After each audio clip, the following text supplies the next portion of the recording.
Welcome back to our vlog channel. Super cool that you clicked on this video. And today we're once again continuing with our BMW. As you know, the challenge was a success, and basically what we have here is a fully fledged drift car. Well, it's not fully fledged yet because there are still some things that need to be done. It's a drift car. It looks like a drift car. And yeah, there are ribbons on it, there are bucket seats inside, there are racing harnesses, there's a racing seat in glass dip, a hydraulic handbrake, of course to drift through the corners. And there are still some things that need to be finished. For example, there's a hole in the trunk lid.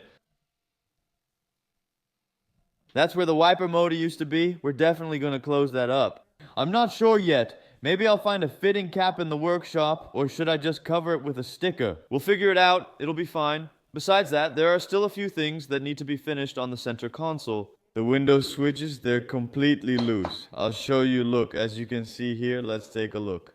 So here I have a window switch for the right side, and the left side one is also on the floor. We also have a hazard light button. We need to make a panel for that, so that basically everything is within easy reach. So things aren't left scattered in the car, since that's really inconvenient. If you want to roll down your window for an emergency or just to lower it, we'll figure something out. We're also going to lower the seats. Yeah, the bucket seats, I just installed them quickly. I was of course running out of time. We plan to build the car in 24 hours, which is pretty crazy. Because, yeah, there are a lot of time-consuming things that need to be done when you're building a drift car. The seats are extremely high, so you immediately notice how high you're sitting in the car. My head is almost touching the ceiling already, and that's just completely illogical. Because first of all, in a race drift car, you always want to keep your weight as low as possible in the car at all times. And secondly, with a helmet, because of course we're going to race. On May 25th at Drift Arcade, of course we're going to drive with this car. By the way, all of you can join. It's free, so there are no admission tickets. Nothing at all. You can enter for free, you can meet us, you can see the car in real life. We're going to make it a fun day. Mark May 25th on your calendar. Besides that, if you want to wear a helmet, then you just won't fit in the car at all. So yeah, that's something we still need to adjust. I already saw that the seats have some adjustment options, so we can go lower. As you can see, the comments are going wild. In our first test drive video, I noticed many comments saying the handbrake is too far away and similar feedback. Yes, we deliberately chose to position the handbrake here, and it's really not that far away.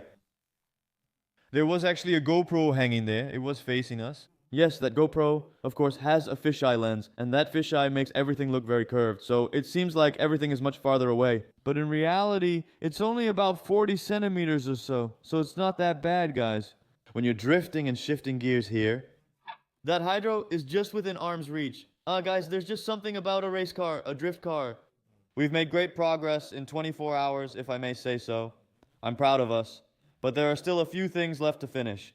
Cosmetically, but also technically. With all those switches and so on, we're just going to make it a bit better. Today's episode is another vlog, which I know you all love. Casual and spontaneous just chatting.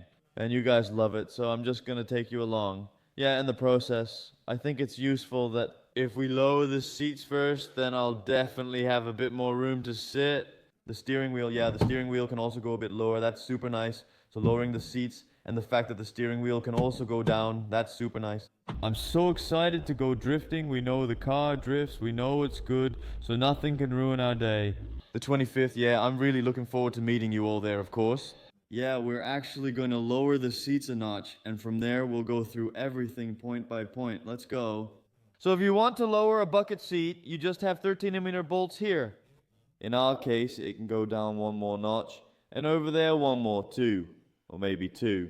But then your seat will tilt a bit more upright, which will also bring your backrest further forward. I don't think that's the intention. And I also don't know if it's really going to be enough to reach the height we need. But there's only one way to find out.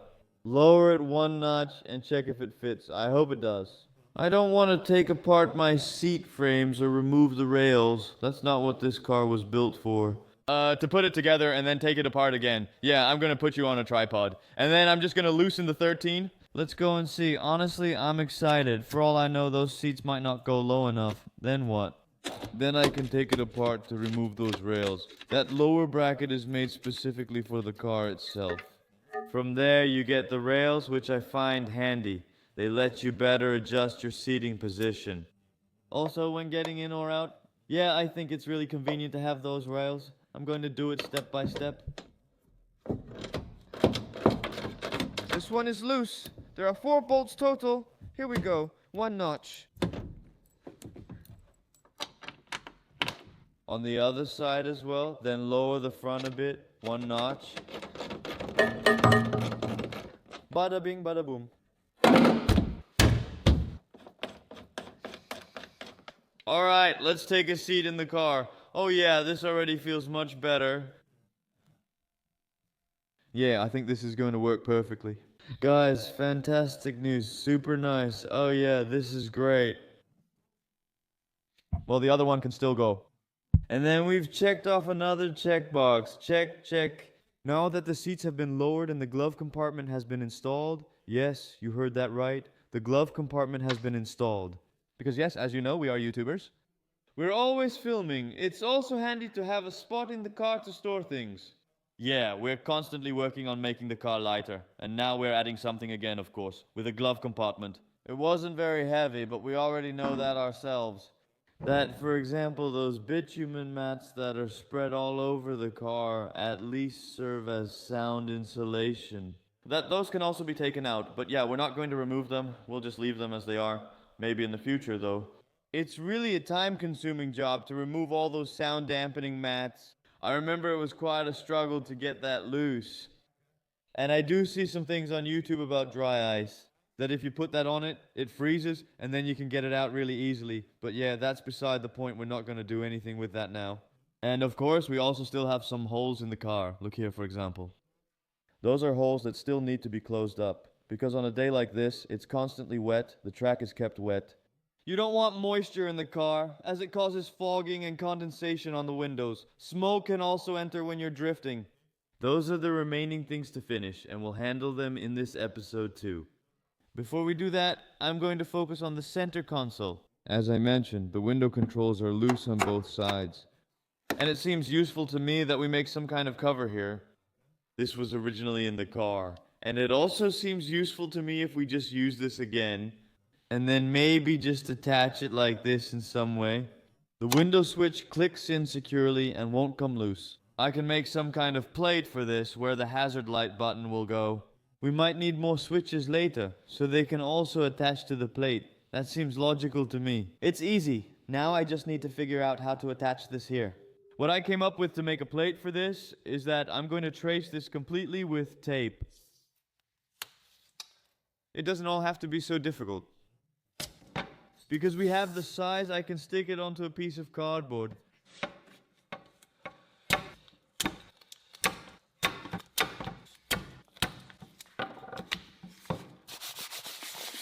Like this. Take a look, guys. Perfect fit. I'll stick it on here. Actually, just cut out. And that's how simple it can be, so to speak. Then you can place this in here now, if you maybe make it just a little bit smaller. No, it fits perfectly and even clicks into place, for example. I can put that switch here. I've actually made a really simple cardboard thing that fits perfectly. I also have carbon foil here, so I can just make it carbon. And then it looks just like it. Super funny, right? Just as light as carbon. Yeah, at first glance people will say, "Oh, you have a carbon thing. How did you buy that? How did you make that?" No, guys, it's just cardboard with a 3M wrap. That's simple. I'll quickly wrap my hazard light button and place it where I want.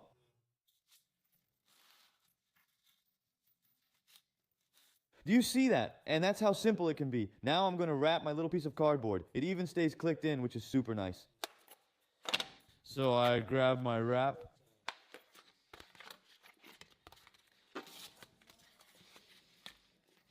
It's all going to be fine.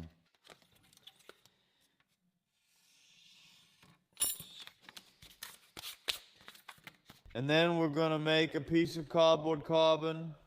Let's go. Nobody will know. Nobody will know.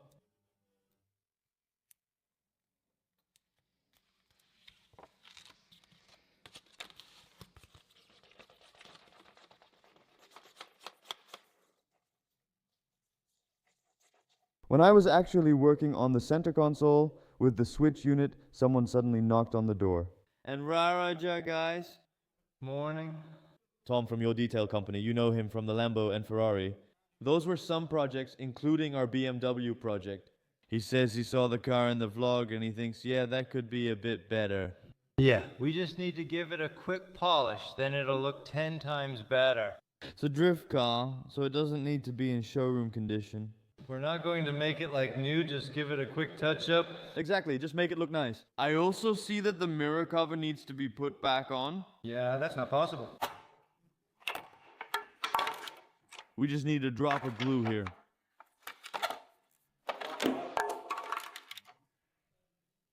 Glad your detail company is helping us again. It may not look good in person, though maybe it does on camera. But later, if you want to see this car in real life, it has to shine a bit like a beautiful BMW, of course. And of course, there will also be a nice livery on it.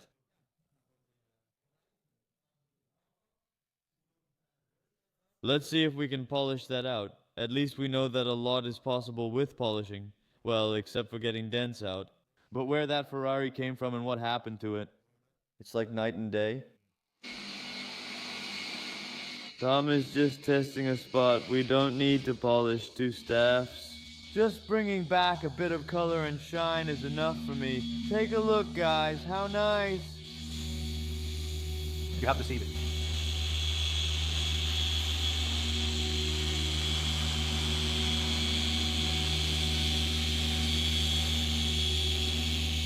The car just looks terrible. Look here.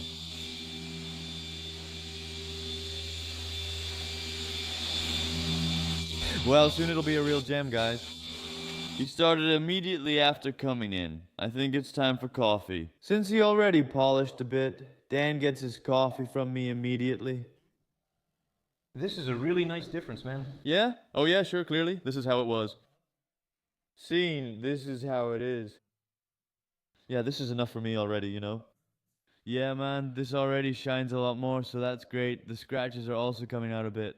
But yeah, it doesn't have to be completely new. Is the coffee good? I've got coffee too, guys. Just a moment for it. If he can make it look like that in a minute or so, how long do you think it'll take us to finish the whole car? I think 2 hours max. Does this one close? Yeah, it's just so light. Go ahead and close it. Jesus, yeah.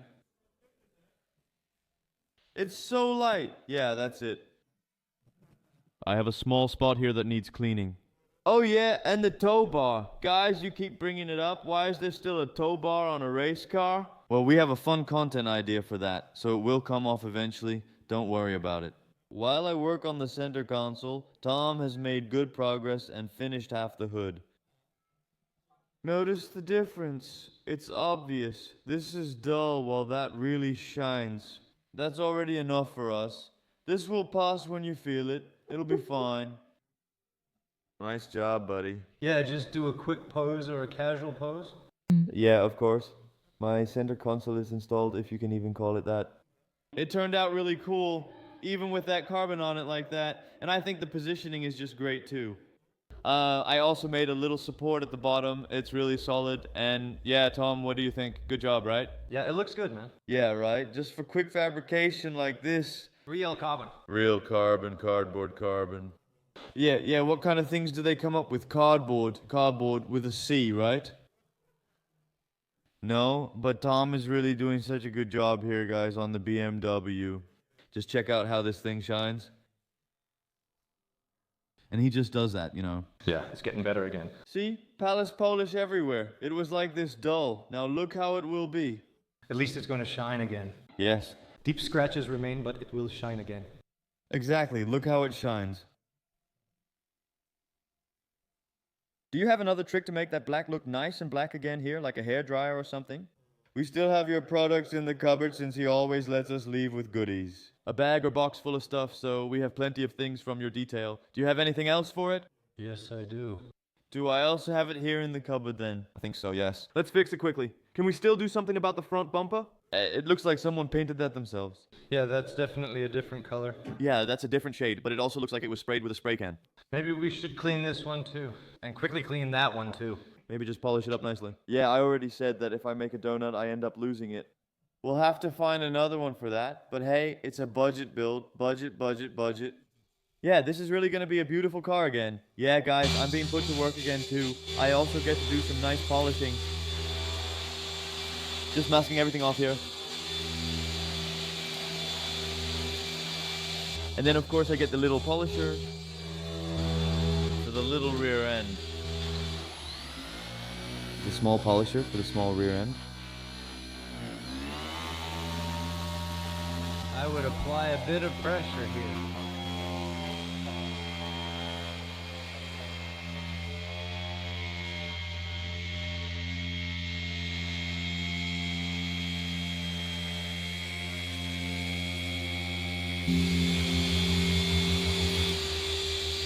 Nice. While we're accelerating the car, with the polishing work, Tom is going to polish the front bumper, which was actually spray painted by hand. I'm wondering if that'll work. But you can see a color difference, and you can really tell that it doesn't look good.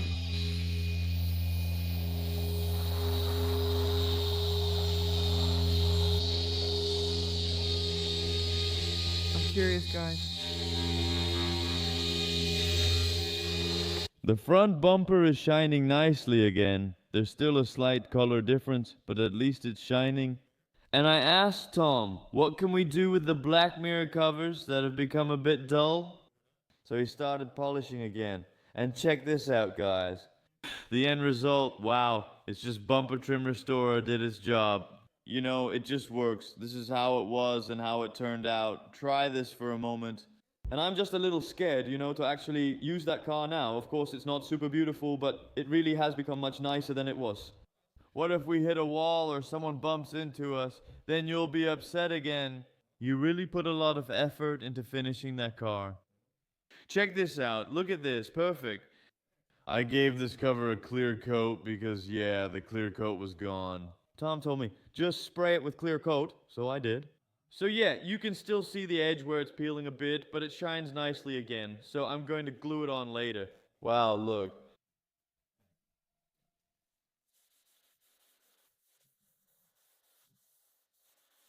And that's how our mirror cover was too, just no clear coat. But wow, Hopper, just everything, man. Just do that mirror cover, everything. Take that one too. Yeah, man, why not? Tom, restore this quickly. These are all missing. Oh, it's just peeling off. I think we can get this black again with that stuff. It's kind of gel-like. Yeah, you don't need gel in your hair, do you? Wow, that's beautiful too, isn't it? You're really a detailer, aren't you? Yeah, that's what they say. They say it, right? Can you put it on here as well? It's kind of my job. Just put it on everything, man. Everything that's dull. No, yeah, you can do that yourself. I can do that myself, haha. Last time, too, he came with his glass coating. It was never intended for plastic, only for your paint. I applied it to plastic parts as well, and it turned out looking the same. He told me, yeah, go ahead, man, but that's at your own risk. So he gave no guarantee at all. Luckily, that worked out. That was my own car. Then I can do it myself, haha. The end result is amazing, Tom. We've accomplished so much in such a short time, right? This is a vlog from today. How long have we been here?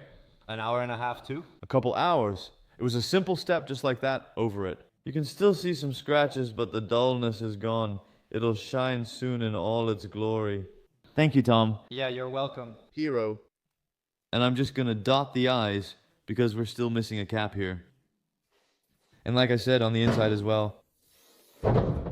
That flap, guys, I can't get over it. This thing is so strong. Here, another cap, and there too. And once we've tackled that, well, then our day is done for today. It was such a productive day like this. Yeah, a lot has happened. A lot has happened with the car, which is great. Soon we'll do the alignment and other things too.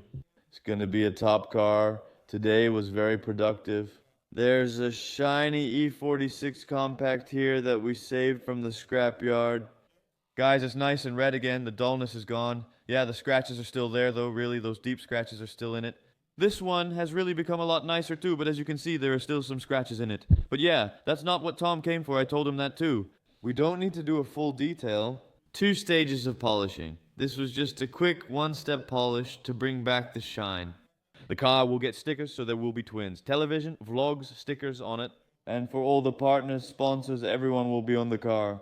So it doesn't have to be high quality, because it could just happen that we hit the guardrail with this car. And yeah, then you've put so many hours into it, that's totally unnecessary. This way, it's a nice car to look at again. Just look at how neat that turned out. Look at my mirror cap. Super nice. It's shiny again, too. And of course, I want to show you my center console that I made. Guys, that thing actually turned out pretty epic, too. I'm really proud of it. For what a little bit of fabrication can do, just look at this. Look at how neat it is, guys. Look at that. Super nice. You can reach it very easily, control your windows, it's right at hand, the buttons work well, and it has a carbon look. If we want to add other buttons in the future, you can easily add them here, so yeah, super nice. And of course, the holes we had in the trunk lid from the wiper motor, I fixed those. I've really been everywhere looking for rubber plugs. At the neighbors, at more neighbors here on the premises, nobody has rubber plugs. I searched through everything myself and used wrap. With glossy black wrap, I just cut out a circle and stuck it on here. And it looks just like a plug. Super nice. And I actually did the same for the inside. Look, with glossy black wrap, heated it up completely. So this way it just closes off as well. It can't get any lighter than this, of course. And what a productive day this was, guys. I'm really happy with how all of this turned out. Thanks for watching. Subscribe if you haven't already. Give a thumbs up if you like these quick vlogs, like this one. We'll see each other in a new vlog when the car improves, or maybe in a drift video. Until then, ciao.